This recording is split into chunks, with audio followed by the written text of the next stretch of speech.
Hello, everyone!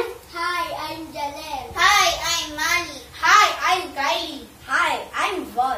Hi, I'm Jaira. Hi, I'm Jaren. Hi, I'm Danruby.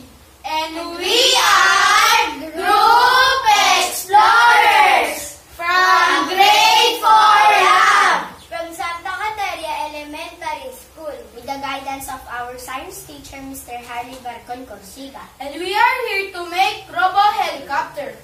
Let's start! And these are the materials needed for our robo helicopter.